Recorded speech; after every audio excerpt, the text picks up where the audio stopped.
Innal hamdalillah nahmaduhu wa nasta'inuhu wa nastaghfiruhu wa na'udzu billahi min sururi anfusina wa min sayyiati a'malina. Man yahdihillahu fala mudhillalah wa man yudlil fala hadiyalah. Ashhadu an la ilaha illallah wahdahu la syarikalah wa ashhadu anna Muhammadan abduhu wa rasuluhu. Allahumma sholli wa sallim ala sayyidina Muhammad wa ala alihi wa sahbihi ajmain. Ya ayyuhallazina amanu taqullaha haqqa tuqatih wa la tamutunna illa wa antum muslimun. A'udzu billahi minasy syaithanir rajim. Inna a'tainakal kautsar fasholli lirabbika wanhar inna sani'aka huwal abtar. Shadaqallahul azim. Jamaah sidang Jumat yang dirahmati Allah, marilah kita bersama-sama meningkatkan kualitas iman dan takwa kita kepada Allah dengan segenap kemampuan yang Allah berikan kepada kita semua. Pada kesempatan siang hari ini, khotib akan membawa satu judul khutbah, yaitu larangan-larangan seputar kurban. Jamaah sholat Jumat yang dimuliakan Allah, sesungguhnya ada di antara beberapa hal ikhwal yang perlu kita ketahui agar kurban kita tahun ini bisa lebih baik, yaitu larangan memotong kuku dan mencukur rambut untuk orang yang hendak berkurban. Tidak dibolehkannya memotong kuku dan rambut. Ini berlaku mulai 1 Zulhijjah sampai hewan kurban disembelih. Ini hukumnya hanyalah makruh saja, artinya tidak sampai membatalkan kurban, namun hanya mengurangi pahala jika memotong kuku dan rambut sebelum hewan kurban dipotong.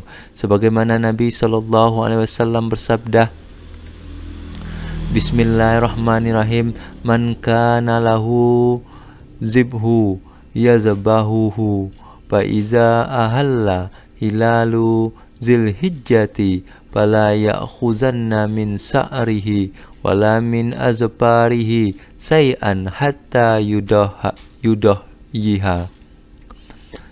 yudohyiya.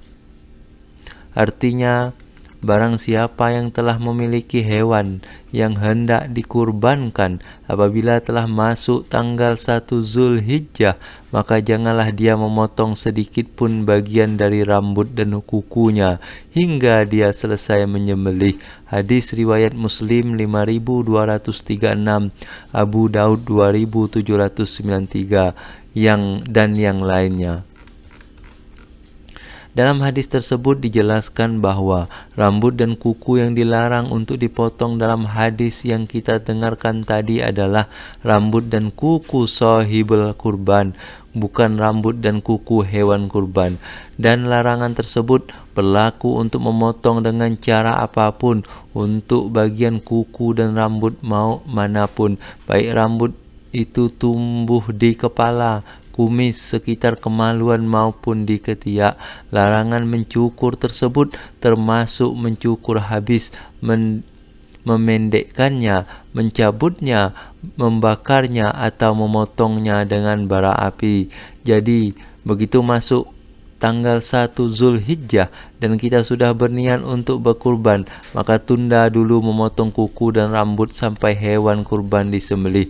Jamaah sholat Jumat rahimakumullah, seandainya niat akan berkurban muncul setelah masuk dalam bulan Zulhijjah, maka hendaklah saat itu juga jangan lagi memotong kuku dan rambut sampai hewan kurban disembelih. Selanjutnya, larangan menjual daging, kulit ataupun dari hewan kurban. Ketika hewan ternak telah disembelih menjadi daging hewan kurban, maka seluruh bagian tubuh dari hewan kurban tersebut harus segera dibagikan atau diberikan sebagai hadiah. Jangan sampai ada yang jual, baik itu kulitnya, kakinya, kepalanya atau yang lain. Allah Ta'ala berfirman, A'udzubillahi minasyaitonirrajim, liyashhadu manafi'alahum wa yazkuru smallahi fi ayyamin ma'lumatin ala ma razaqahum min bahimatil an'ami fakulu minha wa an'imul ba'isal fakiro.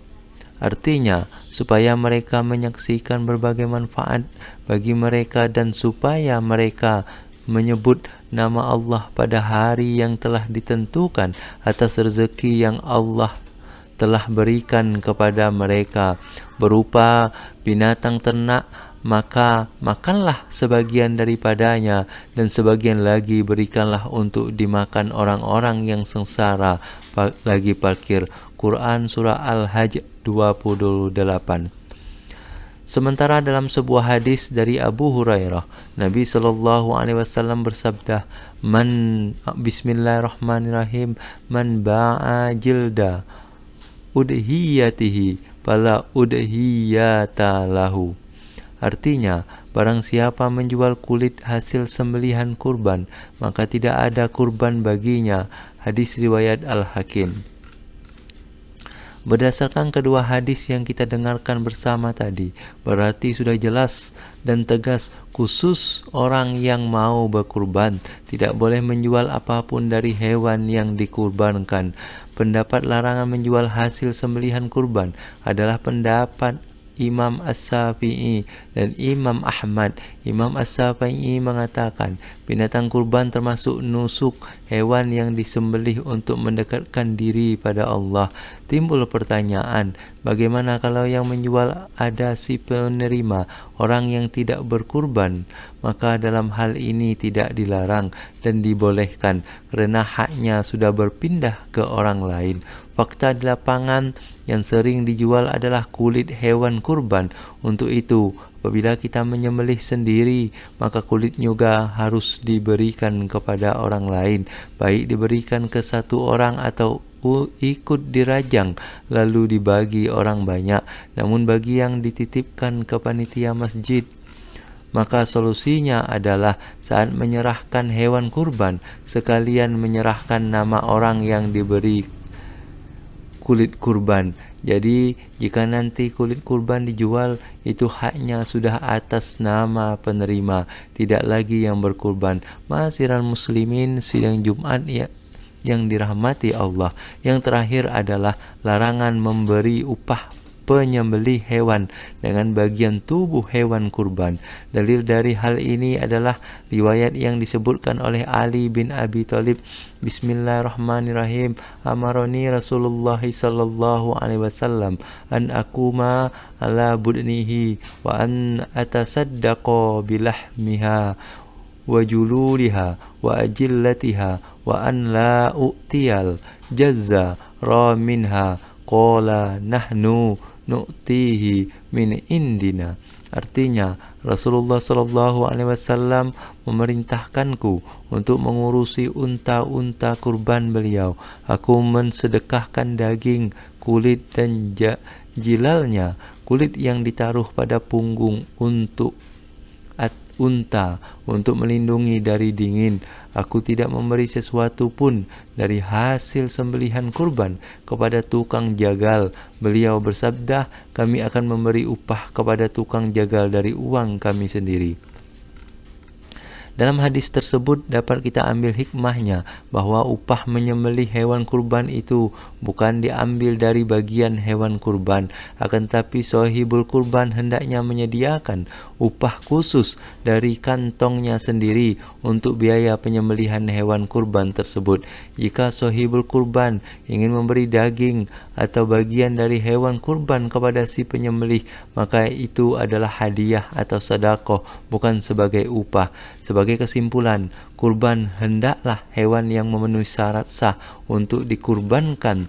Tidak boleh menjual apapun dari bagian tubuh hewan kurban, tidak membayar upah jagal dengan bagian dari hewan kurban, tidak mencukur rambut atau bulu apapun, serta tidak memotong kuku mulai dari tanggal 1 Zulhijjah sampai selesai penyembelihan bagi siapa saja yang sudah niat berkurban, dan jika niatnya sudah lewat tanggal 1 Zulhijjah, maka mulai tanggal niat tersebut tidak memotong kuku, rambut atau bersih bulu. Semoga kurban kita tahun ini semuanya diterima Allah. Amin, Allahumma amin. Sebagai penutup, saya pribadi mohon maaf apabila ada salah baik yang disengaja ataupun tidak. Barakallahu li wa lakum fil Qur'anil azim wa nafa'ani wa iyyakum bima fihi min ayati wa zikril hakim wa taqabbalallahu minni wa minkum tilawatahu wa innahu was-sami'ul alim.